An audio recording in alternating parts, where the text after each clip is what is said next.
la parole à Madame Garot, peut-être quelques mots d'introduction pour présenter l'association à ceux d'entre vous qui ne la connaissent pas encore, que je connais très fort. Je vais m'en éloigner un petit peu. Critique de la raison européenne, donc, qui a été créée à Sciences Po voici déjà 2 ans, par des étudiants issus de familles politiques très diverses, qui partageaient le même constat dépité, celui d'une sorte de conformisme de plomb qui régnait dans l'école autour d'un certain nombre de sujets, de questions qui nous apparaissaient vitales pour l'avenir de la France, au premier rang duquel évidemment les questions européennes. Depuis lors, les choses ont changé un petit peu grâce à nous aussi. Nous comptons désormais une 50aine de membres dans l'école. Nous avons ouvert des antennes dans d'autres universités et d'autres grandes écoles. Nous poursuivons la même œuvre de salubrité intellectuelle. Nous avons déjà eu le plaisir de recevoir des invités particulièrement Jean-Pierre Chevènement, Henri Guénaud, Jacques Méard, Jacques Sapir, Pierre Malmont, je passe. Et surtout, ce soir, nous avons le grand honneur de recevoir Madame Garot, que je tiens de nouveau à remercier chaleureusement d'être venue nous voir. Merci, j'insiste. Et donc voilà, maintenant je cède la parole à Sarah, qui a quelques mots d'introduction également à nous dire ensemble. Bonsoir à tous, bonsoir Madame Garot. Bonjour à Nicolas, qui nous remercie d'être parmi nous. Madame Garot, vous êtes née à Poitiers. Vous avez fait des études supérieures de droit privé, de droit public, d'histoire du droit à l'université de Poitiers. Vous déconseillez d'ailleurs souvent d'effectuer des études à Sciences Po sans avoir auparavant eu un solide socle juridique. Donc ça ne me rattrape pas a posteriori. Vous avez été députée européenne. Vous avez aussi été candidate à l'élection présidentielle de 1981, seule, sans parti, sans appareil. Vous avez été... C'est bien vu. Donc vous avez été proche confrère de Jacques Chirac. Vous avez valu le surnom de femme la plus puissante de France. Je ne vais pas vous faire de femme, ni à voir à Chirac, mais c'est certainement pas que Jacques Chirac, je sais la femme.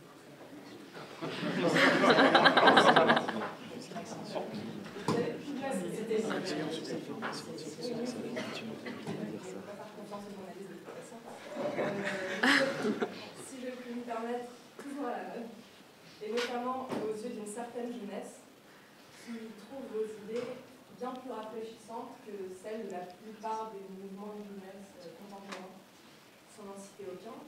Vous avez vécu dans une France où les gens avaient encore en tête le sens des mots, notamment des mots indépendance, État, nation, souveraineté. Vous avez vu nos gouvernements y renoncer. Et nous arrivons, nous, dans un monde où nous sommes pieds et poings liés, et où certains réclament encore des éléments. Nous pensons, nous, qu'il n'est pas trop tard et qu'il ne faut pas renoncer, mais pour mieux comprendre ce contre quoi nous devons lutter, nous aimerions vous demander pourquoi nous en sommes arrivés là, et par quel processus historique la France a accepté de n'être plus que l'État membre d'une vaste zone que l'on appelle l'Union européenne. Je vous remercie. Vous avez raison, c'est vrai. Je crois qu'il y a eu un changement net qui vient d'ailleurs probablement de l'éducation. Je dirais dans les générations qui m'ont suivi, c'est-à-dire plus anciennes que les vôtres. Avant, il y avait tout de même une structure. D'abord, l'enseignement secondaire était solide, l'enseignement universitaire aussi. D'abord, il n'y avait pas encore à peine, on allait au cours, parce qu'il n'y avait pas de cours photocopiés. Et le cours magistral, on a beau dire, c'est essentiel. Parce que si le professeur n'est pas intéressant, il a un chez lui. Monde, à l'islam, il est sorti, enfin bon, il faut absolument qu'il soit bon. Et je pense que ce contact entre un professeur qui s'emploie au maximum à se faire comprendre, à se faire entendre, et les étudiants, c'est l'essence même de la formation universitaire. Alors c'est vrai aussi qu'il y avait des professeurs qui étaient eux-mêmes formés d'une manière beaucoup plus rigoureuse en ce qui concerne les sciences que je connais, c'est-à-dire les questions juridiques. Mais je pense que c'était la même chose dans d'autres disciplines. Peut-être moins en lettres, en philosophie ou en histoire, mais c'était de même la même chose. Et maintenant, il y a une sorte de délabrement qui est venu de la transformation de l'éducation, de l'enseignement, d'un environnement. Les mots n'ont plus de sens, les mots n'ont plus de même sens. Je crois que je vous l'ai raconté, je ne sais pas si je l'ai raconté au téléphone. Moi, j'ai entendu un jour Pompidou et Foyer discuter en latin à la sortie du Conseil des ministres, du point de savoir si le roi est encore dans son royaume, venez bien la législature libérale, sur la Cotonnet Pompidou, et Foyer Touraine, c'était une banalité extrême, disait non, c'est une décrétale d'un siècle antérieur. Je ne vois pas qu'il y a 2 minutes en ce moment, alors que c'est à la sortie du Conseil du ministre. Et anecdotique, mais en même temps, ça indique une connaissance de l'histoire, de la source du pouvoir des mots, de l'authenticité des mots, qui, je crois, n'existe plus. Dans un autre sens, j'ai trouvé l'autre jour un ancien ministre charmant, qui m'a dit, ma pauvre amie, il faudrait bien qu'on retrouve un peu de souveraineté. J'ai fait l'idée que c'est pas une tarte, on découpe un morceau, on a appris autrefois que c'était consubstantiel. Bon, non.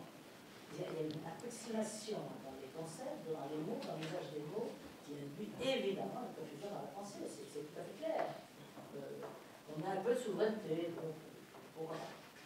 Et je crois, bien entendu, que ça ne s'arrange pas, incontestablement. Parce que les professeurs, maintenant, j'ai pas pris ces documents, et j'ai vu également que nous avions, j'étais un ami de constitutionnaliste, très bonne constitutionnaliste, elle m'a dit, où sont les constitutionnalistes? Elle m'a dit, tous sur des chaires gendarmeries. Et vraiment, ça limite l'autonomie de la pensée, du moins de l'expression. Et c'est, bon, ce que j'apporte est tout petit, mais c'est votre génération qui peut faire quelque chose. Ni avant, ni après. C'est votre génération. Mon problème, c'est exactement, on n'en sait rien. C'est l'instant et le moment. Il y a toujours un moment où la fracture est possible. Il y a toujours un moment où ça peut passer, il faut exploiter. Voilà, c'est tout. C'est pas forcément facile, mais il est certain que ça se produit. Parce que de toute manière, l'organisation actuelle des pouvoirs dits publics à l'intérieur des États, de ce qu'il en reste à l'intérieur de l'Europe, est trop artificielle et trop fragile pour que ce soit réellement structuré, réellement solide. Ça tient parce que certains n'ont plus de pouvoir du tout. Et que par conséquent, l'organisation est réglée par d'autres, essentiellement par l'Allemagne, bien entendu. Ça remonte assez loin, puisque finalement, cette ambiguïté date de l'immédiat après-guerre. De l'immédiat après-guerre, il n'y a jamais eu le souci pour les Français. Dans cette collection, je vous les laisse, vous verrez, il y a une ambiguïté totale sur le sens des mots, l'appréhension des réalités politiques. On n'a plus le sens du politique, qui est tout de même ce qui gouverne les hommes et constitue les États. Alors je crois qu'il faut le retrouver, et c'est difficile sans enseignement précisément. Je ne sais pas comment ça se passe maintenant, je ne sais pas comment vous avez, les cours que vous avez sont reçus, qui les fait, j'en sais rien. Mais je me dis que forcément, compte tenu du décalage de génération, ça fait au moins 3 générations, ça a dû s'améliorer beaucoup quand même, je ne pense pas. Bon. Voilà, enfin, la preuve, si vous avez une curiosité, c'est déjà ça. Avec la curiosité, on s'en sort toujours. Oui, il faut y avec un mot, au moment du traité de Maastricht, justement. Il faut rendre leur sens au mot. Un mot veut dire quelque chose, pas approximativement, on n'a pas un peu de souveraineté, on n'a pas un peu de... Non. Alors, sur le fond, vraiment, à la fin de la Seconde Guerre mondiale, il était très clair que les États-Unis, qui n'avaient eu aucune envie de rentrer dans la guerre, aucune envie. On peut remonter un peu plus loin. Les États-Unis ont été fondés avec des émigrés germaniques qui avaient quitté l'Allemagne après les guerres de religion, après les traités de Westphalie. Ils étaient partis, s'étaient installés aux États-Unis, dans les États-Unis qui étaient juste indépendants, à l'instant indépendants, et ils avaient constitué 80% de la population des États-Unis de l'époque. Et ils étaient farouchement pacifistes. Donc là, qu'après les traités de Westphalie et les guerres de religion, on pouvait devenir pacifiste. Passer par les fenêtres, on verra après, c'était quelque chose. Une brutalité d'une rigueur effrayante. Donc, plus de guerre, plus jamais de guerre. Ils n'ont pas participé à la Première Guerre mondiale, ils ont refusé de participer, ils n'ont pas signé le traité de fin de guerre, le traité de Versailles, parce qu'il comportait des dispositions trop sévères pour l'Allemagne. Et c'est à ce moment-là qu'ils ont élaboré le statut de la Société des Nations. Donc, on était tout de même sur une attitude qui était une attitude. On ne voulait pas favoriser la famille, pas de guerre, pas de conflit guerrier. Et celui qui a donné une ampleur plus vaste encore à cette politique, plutôt à cette absence de politique, ou à ce choix non politique, c'est Roosevelt, évidemment. Extrêmement intelligent, très brillant, connaissant bien l'Europe, connaissant ce qu'est le pouvoir, la puissance, mais connaissant aussi ce qu'était son peuple. Par conséquent, il est évident que, par exemple, c'était pas possible de faire entrer dans la guerre. C'est pas possible. Il aurait absolument refusé cela. Il a donc, si je puis dire, navigué pendant tout le début de la guerre, et avec beaucoup d'habileté. Il a ensuite favorisé un peu les circonstances de telle manière que les Américains comprennent, admettent qu'il fallait vraiment s'engager. Ils se sont engagés pour le débarquement, pas avant. Alors, il est clair que cette neutralisation, ce pacifisme, qui n'était pas un pacifisme de peur et de faiblesse, qui était un pacifisme de stratégie, je dirais, de choix politique. Et il a perduré, évidemment. Il a perduré, évidemment, et du coup, la structure qui était la plus efficace pour tenir les pays à peu près dans la main, sans user trop, sans user noblement possible, de la souveraineté, c'était le fédéralisme. Parce que le fédéralisme est une construction politique dans laquelle la souveraineté ne s'exerce pas directement. D'où une très vigoureuse politique fédéraliste des États-Unis. D'abord, c'est ce qu'ils avaient chez eux. Ils l'avaient adopté chez eux. Mais ils avaient tout à fait l'intention de l'adopter sur l'ensemble des territoires, en tout cas des territoires européens, qu'ils avaient contribué à sortir du marasme, ou qui était leur adversaire comme et d'entrée de jeu, Roosevelt n'a pas du tout dissimulé. Je ne sais pas si vous avez lu ses mémoires, je vous conseille de les lire, parce qu'en plus c'est admirablement bien écrit, celles qui sont écrites par monsieur, ça va revenir. C'est très bien écrit, il y a de l'humour. Bon. Plus de guerre, plus jamais de guerre, donc il faut organiser, il faut faire à l'échelon international un fédéralisme organisé autour des États-Unis. Et il a dit très clairement, par exemple, dans les témoins, il y aura 4 États. Les États-Unis, l'Angleterre, la Russie et la Chine, ils géreront les autres. Toujours plaisir. Et il a maintenu cette position jusqu'à Yalta, qui justement avait eu lieu pour qu'il puisse exposer à ses partenaires cette organisation politique américano-européenne. Il supportait difficilement le général, parce que le général supportait difficilement d'être ramené au rang d'un État membre. On comprend. Ils se sont vus 2 fois, hein, pas une fois de plus. Et tout y est passé. La monnaie, le débarquement, enfin, tout y est passé. Et il faut dire que le général, il n'a jamais cédé une once de quoi que ce soit. Une once de quoi que ce soit. Et au moment du débarquement, les incidents, vous savez, sur la monnaie, sur le... Bon. Après, c'est la seconde fois, avant, là, ça avait été pour les affaires algériennes en Algérie. La dernière fois où ils se sont vus, sur 2 fois pendant toute la guerre, c'était pour justement faire un peu le point sur la situation européenne. Et il était clair que Roosevelt avait l'intention de transporter en Europe et même dans le monde une conception d'organisation politique qui relève davantage de ce type d'organisation plutôt que de la souveraineté. Pas de souveraineté, en tout cas pas directement, une organisation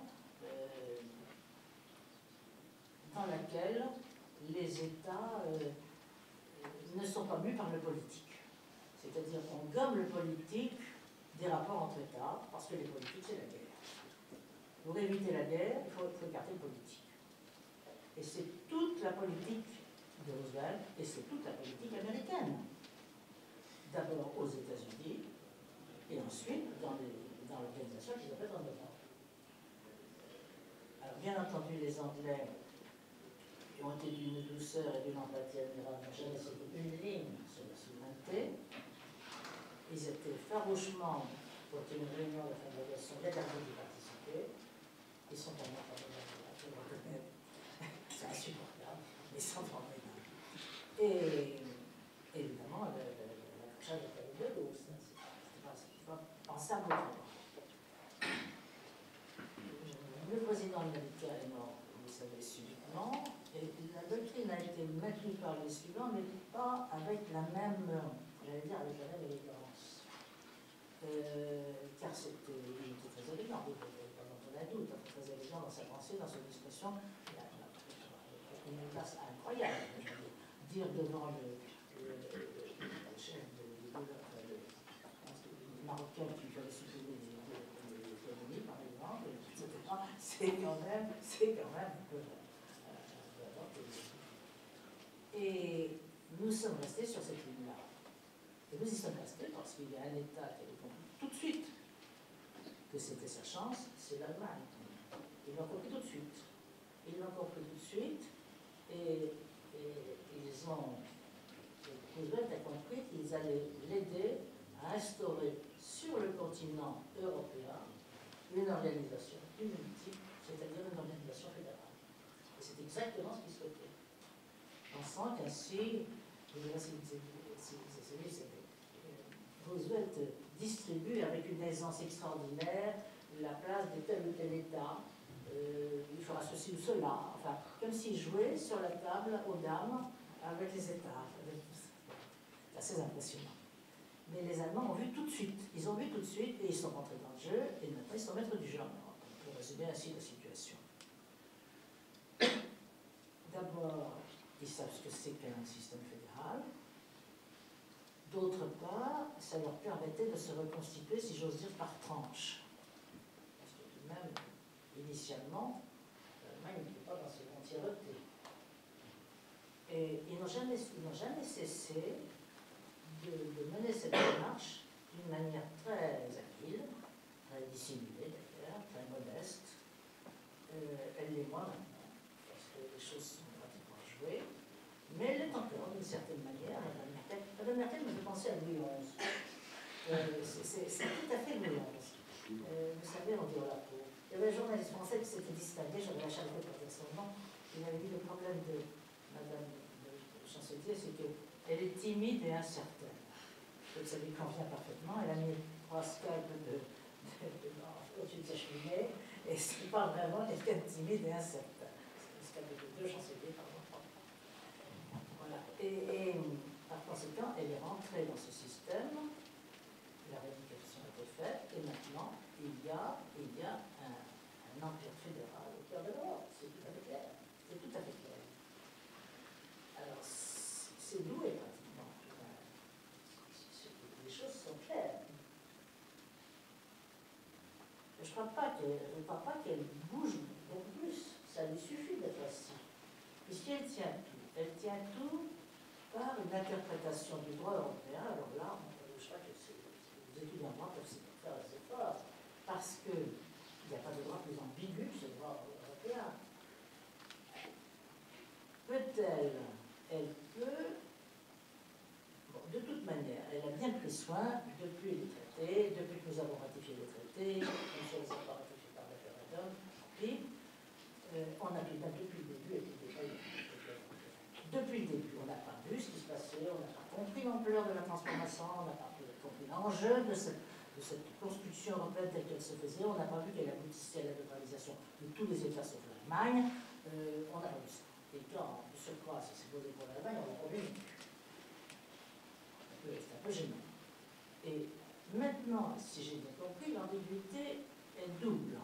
D'une part, comme vous savez, les Allemands ont introduit en 1949 une disposition dans la loi fondamentale qui donne un droit propre au Bundestag.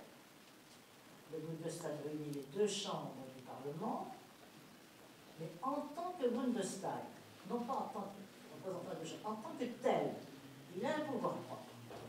Et ce pouvoir propre, c'est d'écarter toute disposition dont l'application aliénerait le bon fonctionnement de la démocratie allemande, laquelle est supérieure à la démocratie européenne, conclut l'accord Karlsruhe, parce qu'il y a un peuple allemand, il n'y a pas de peuple européen. Autrement dit, elle est complètement maîtresse du jeu. Avec cette clause, rend l'Allemagne complètement maîtresse du jeu.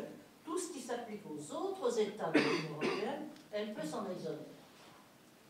Autrement dit, elle est déjà la maîtresse de ce système fédéral.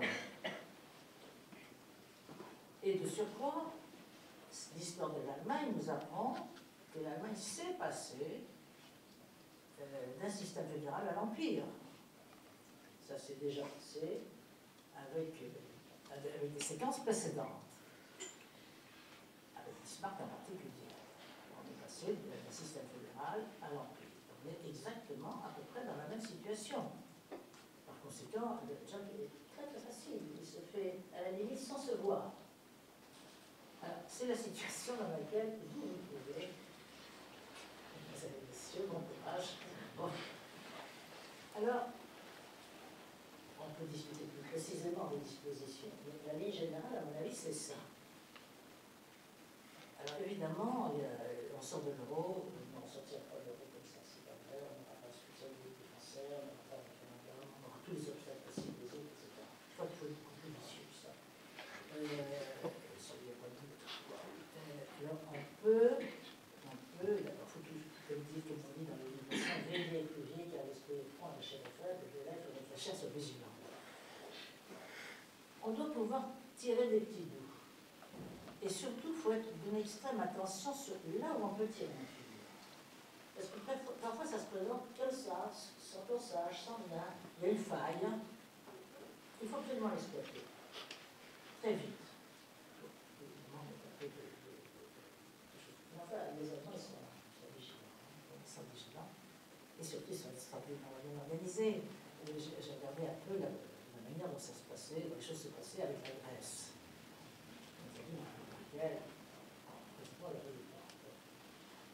Bien entendu, il y a le méchant, qui est cheval, qui fait le travail, et puis voilà, c'est le méchant, et puis il y a les gentils, et les gentils arrangent dans ce cheval, etc.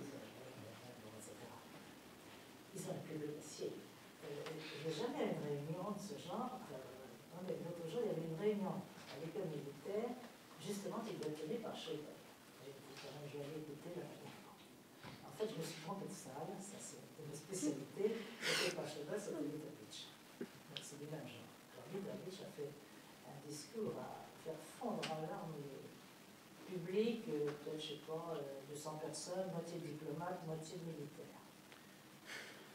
Voilà.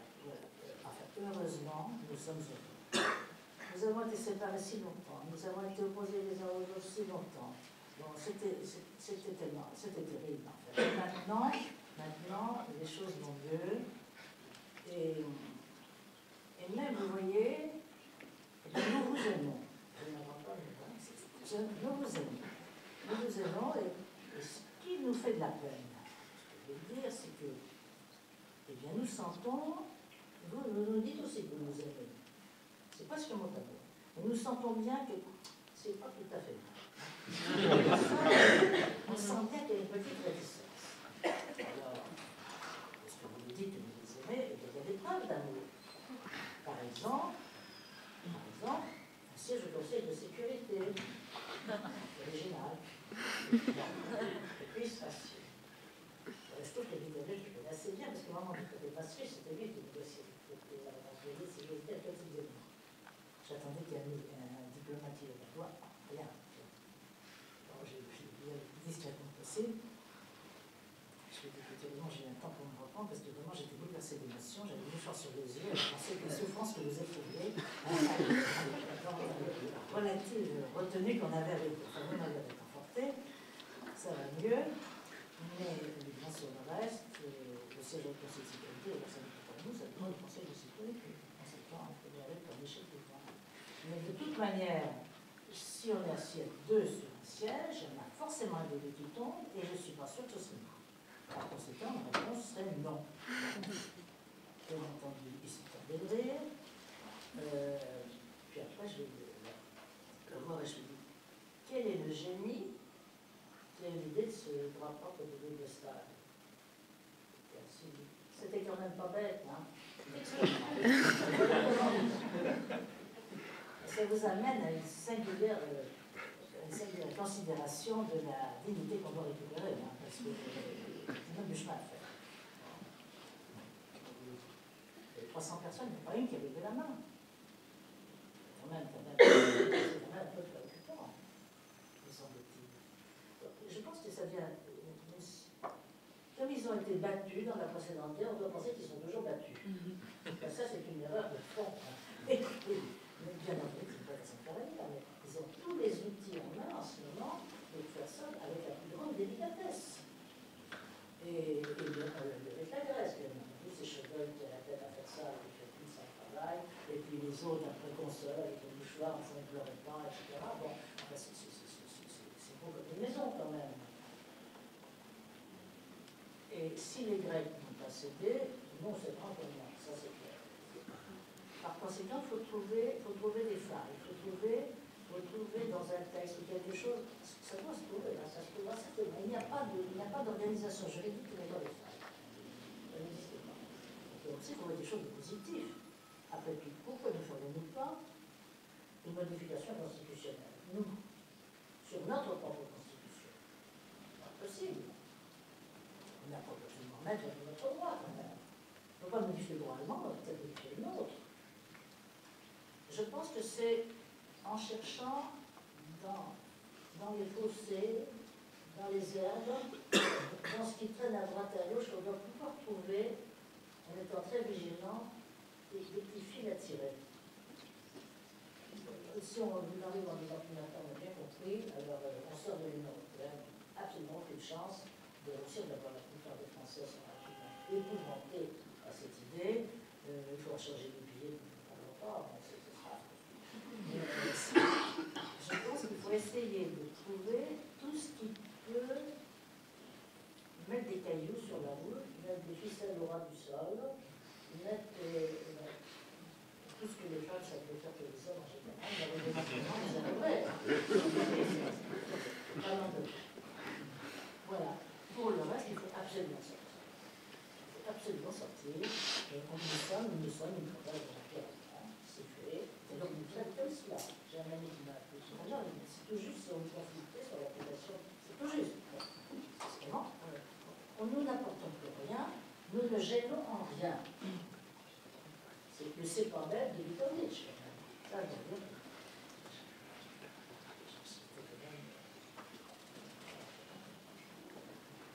Mais il a dit. Alors, on peut regarder davantage les détails. J'ai même regardé ce matin sur un point, et je crois que normalement, l'Allemagne, je n'ai pas réussi à le voir de plus près, l'Allemagne s'est arrangée pour pouvoir demander l'interprétation d'une disposition qui s'applique à elle, à la Cour Karlsruhe, forcément. Et la Cour Karlsruhe donne son avis. C'est pas mieux comme ça. Il n'est jamais signé sa vie par soi-même, franchement. Autrement dit, c'est vraiment chez elle, ça. Mais ils font toujours une erreur. On fait toujours une erreur. Il y a toujours une erreur.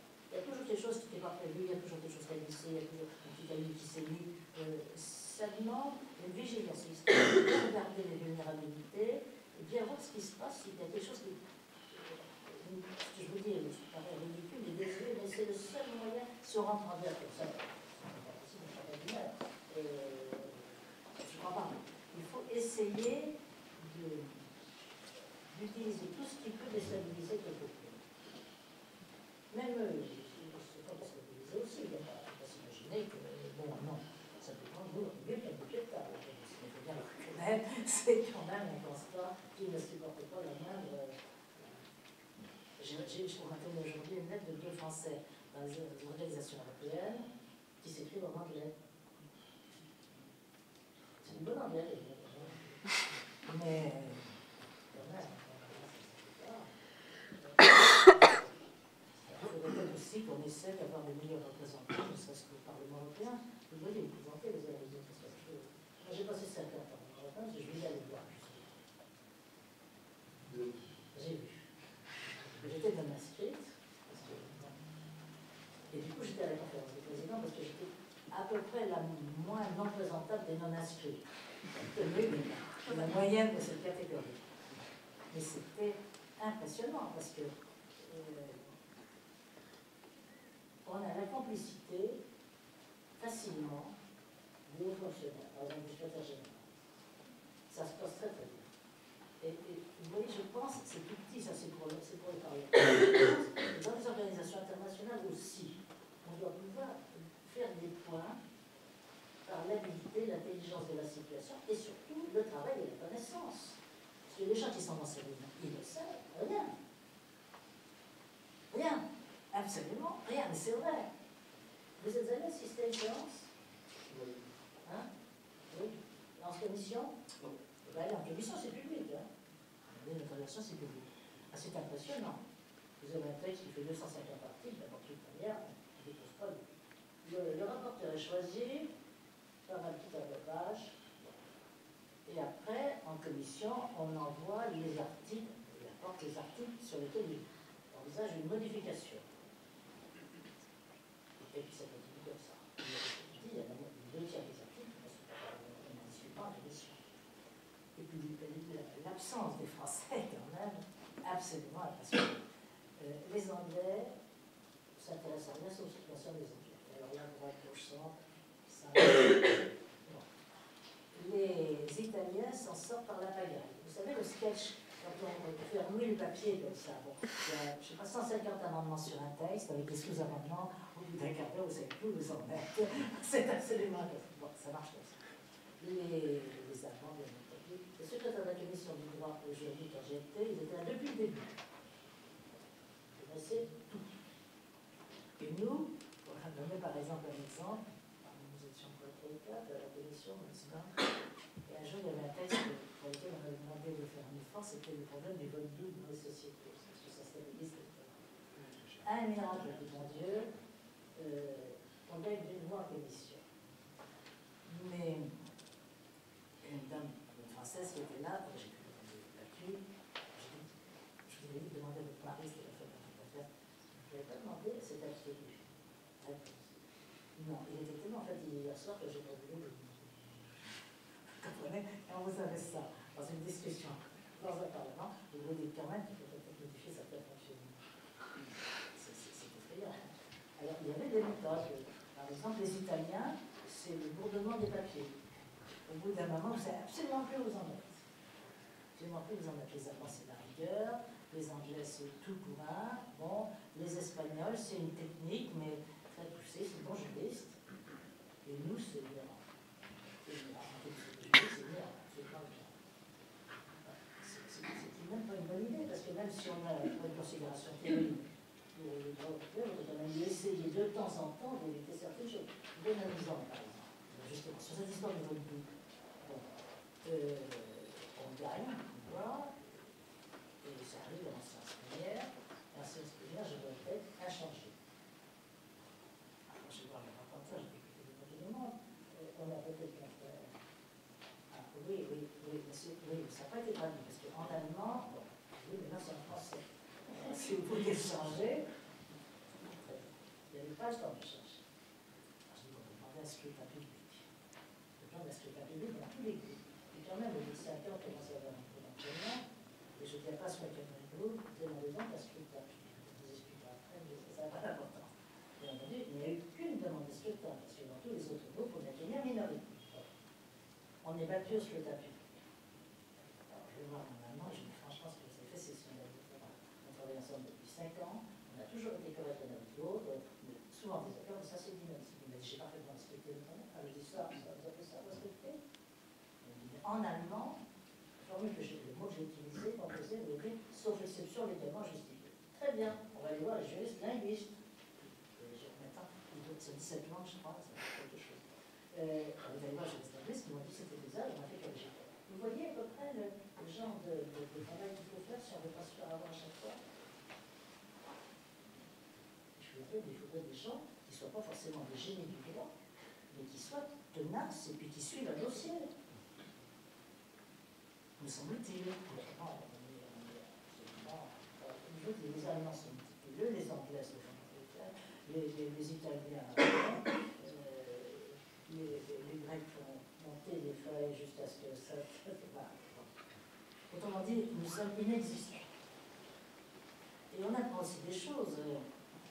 À la fin de la législature, il y avait un texte sur la responsabilité civile, qui était effarant. Bien que la législature soit terminée, il y a un débat public sur le texte.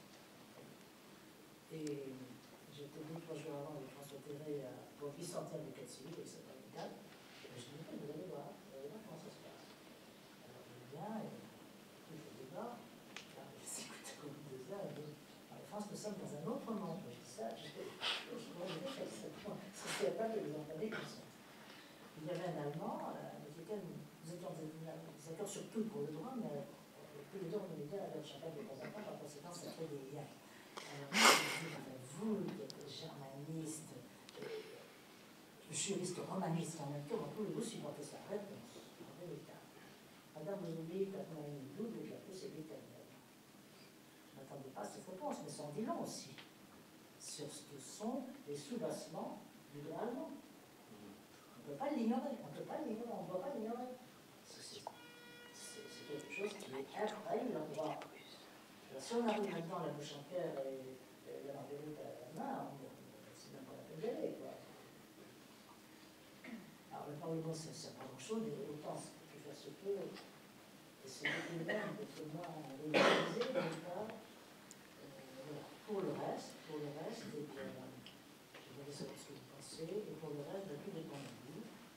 Mais je pense qu'il faudrait tout de même, je ne sais pas comment ça se passe, les études de droit constitutionnel. C'est vrai qu'il faut rendre leur sens au mot, le mot comme sens, n'importe quel sens. C'est pas, ça faut dire un petit peu de constitution. Non, on ne fait pas un petit peu de constitution. Quelques jour, on ne s'encombre pas d'une notion aussi, c'était pas moderne, mais ça n'a jamais été Philippe le Bel, quoi. Mais, ça fait 11 siècles, c'est pas terrible. On peut considérer quand même que ça fait partie du gouvernement national. Non, on ne veut pas être comme ça. C'est la rigueur des mots dont les Allemands se servent. À partir du moment où la souveraineté implique qu'on dispose de 4 pouvoirs qui sont ceux-là, nous ne sommes pas souverains. Point. Voilà. Par conséquent, nous n'avons aucune capacité à prendre une décision juridique, internationale ou nationale, c'est quelqu'un est con. L'État n'est pas, c'est pas l'État. Et ensuite, il n'est pas souverain.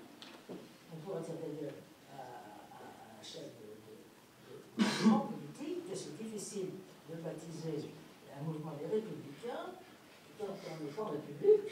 Et que pas forcément, il n'y a pas de républicains. C'est comme ça la réalité. Mais c'est vrai, on utilise les mots et on oublie qu'ils n'ont plus de contenu.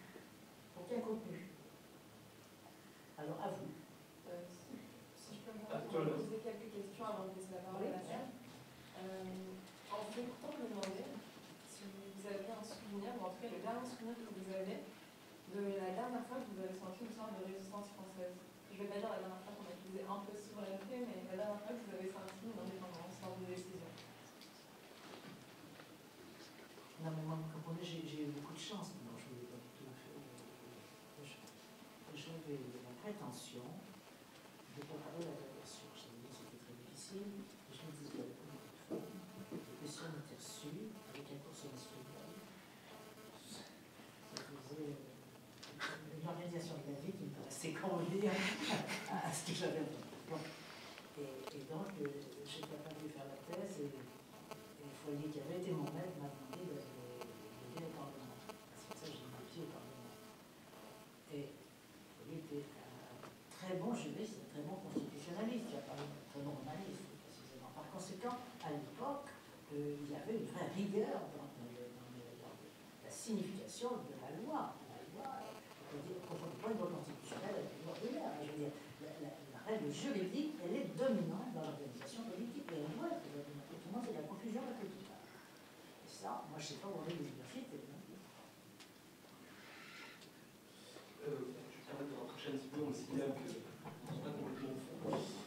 Justement, pour rester dans le champ juridique, il y a été beaucoup de questions du fédéralisme.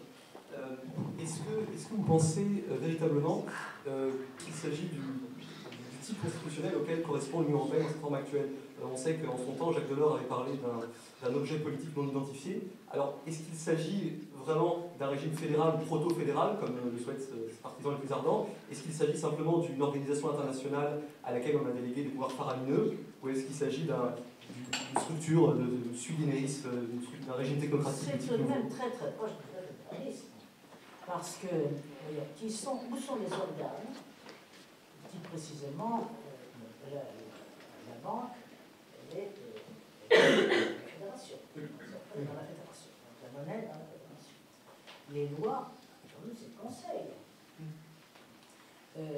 La gestion, c'est la commission. Alors, la guerre, c'est l'OTAN. L'OTAN n'est pas une autorité nationale en ce moment. Par conséquent, incontestablement, les pouvoirs d'État sont